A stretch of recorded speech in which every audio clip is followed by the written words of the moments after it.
Acast powers the world's best podcasts. Here's a show that we recommend.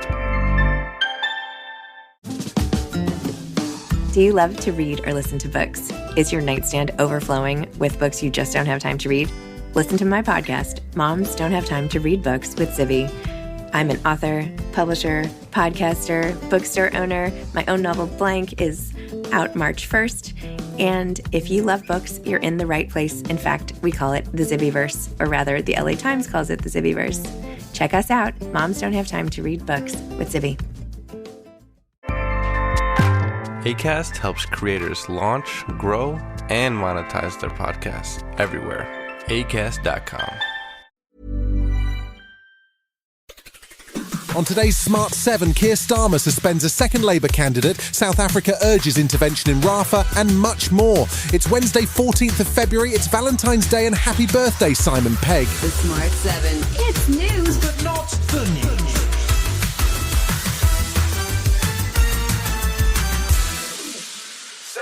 Thursday sees two by-elections, one in Kingswood and one in Wellingborough, both of which are in Conservative constituencies. The results will be closely watched to see whether Rishi Sunak loses more of his majority. But all of the focus on Tuesday was on the third by-election, due to take place on the 29th of February in the Labour seat of Rochdale. It's to replace long-time Labour MP Tony Lloyd, who died in January, but the Labour Party has been thrown into absolute chaos as revelations emerged about their candidate, Azhar Ali. He was recorded saying that Israel allowed the October 7th attacks to happen, so it could attack Gaza. He apologised for the remarks, but Labour leader Sir Keir Starmer formally withdrew Labour's support of his candidacy. Further information came to light, so I took decisive action. It is a huge thing to withdraw support for a Labour candidate during the course of a by-election, but when I say the Labour Party has changed under my leadership, I mean it. It leaves the Labour Party in a very difficult position, and it's hard to predict how the by-election will now unfold, with George Galloway hoping to capitalise on the chaos. A second candidate, Graham Jones, has now also been suspended, and Lord Mann, the government's anti-Semitism advisor, says the decision is unprecedented. I would say it's a bold and brave decision, because to give up a parliamentary seat at this time in general election year is, I think the Jewish community will take great comfort in the fact that Keir Starmer has been prepared to do it. South Africa made a fresh appeal to the International Court of Justice on Tuesday, asking it to intervene in Israel's proposed extension of its military operations into Rafah, where over 1 million Gazans are sheltering. The UN chimed in too, announcing it would not participate in any forced evacuation of civilians amid continuing calls for a ceasefire. US President Joe Biden hosted Jordan's King Abdullah at the White House as work continues on a deal which would see hostages released and an extended pause in the fighting. The Jordanian leader said there's no time to waste. We cannot afford an Israeli attack on Rafah. It is certain to produce another humanitarian catastrophe.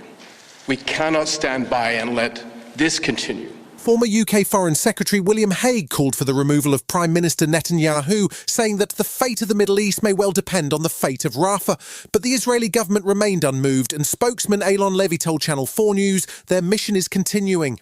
Unfortunately, until Gaza is no longer governed by an internationally prescribed terrorist organization that is deliberately trying to hide behind civilians, Gaza will not be safe. Joe Biden's election campaign dropped a new ad on Tuesday which blames the ongoing chaos at the US border squarely on one man, Donald Trump. His interference in attempts to pass a bipartisan border bill saw it collapse, which left both Ukraine and Israel out in the cold when it came to US military aid. Now a new bill has been put together in the Senate and it passed by 70 votes to 29. The bill aims to secure aid for Ukraine until at least 2025, and it now needs to be considered by Congress. Joe Biden was urging Republican Speaker Mike Johnson to put the bill to a vote, and Senate Majority Leader Chuck Schumer says there's no time to waste. This bill passed with a robust majority. We need to get aid to Ukraine quickly. We cannot dither for another 3-4 months. And the quickest and best way to do it is pass the Senate bill.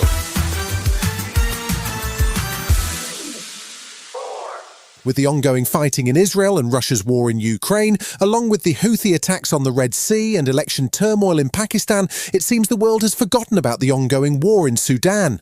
For the last 10 months, the Sudanese government has been battling with a paramilitary group, which has resulted in 11 million people being displaced, and now up to 18 million people face the prospect of a famine. The United Nations has been pleading for more aid for Sudan, and former UK Ambassador to Sudan William Paytay says with no prospect of peace, a real crisis is looming. It's the forgotten war. I think all the oxygen has been sucked out of international diplomacy by the events in Gaza and to a lesser extent Ukraine, and nobody's really focusing on Khartoum or on Sudan. Still to come on today's Smart 7, Man City dominating Denmark and tributes to a BBC broadcasting legend. Right after this. Hello, listener. Is it me you're looking for? As brands, we're always wanting to make a connection, to find the person you can rely on, the one that's there every week, month, or year, and always has your back when you need them the most. It's a little like matchmaking, don't you think? With Acast podcast ads, you can filter for your exact dream audience so you can find the ideal customer for your business. The Romeo to your Juliet, the Rachel to your Ross, the Bert to your Ernie, and avoid those red flags and time wasters. Your ads can communicate with them in the most intimate way possible. A one-on-one conversation, a chance meeting in the gym, or a coffee shop. So go on, give it a try. With over hundreds of thousands of listens a month, your person is probably here. Get closer to your audience. Make podcast ads with Acast. Head to go.acast.com to get started. Welcome back. The Champions League is back with the last 8 in action. Wednesday sees Lazio welcoming Bayern Munich, while PSG host Real Sociedad. Meanwhile, Tuesday night saw RB Leipzig face Real Madrid, with the Spanish giants coming away 1-0 winners. Pep Guardiola's reigning champions Manchester City travelled to take on FC Copenhagen, and they made relatively easy work of the Danish side. It finished 3-1, which gives City a comfortable advantage in next week's home leg. Pep was pretty happy with the performance. Yeah, really good. I'm really proud of the team again. So it's not done. The third goal helped us a lot, and hopefully we can finish at home with our people to go to the next game.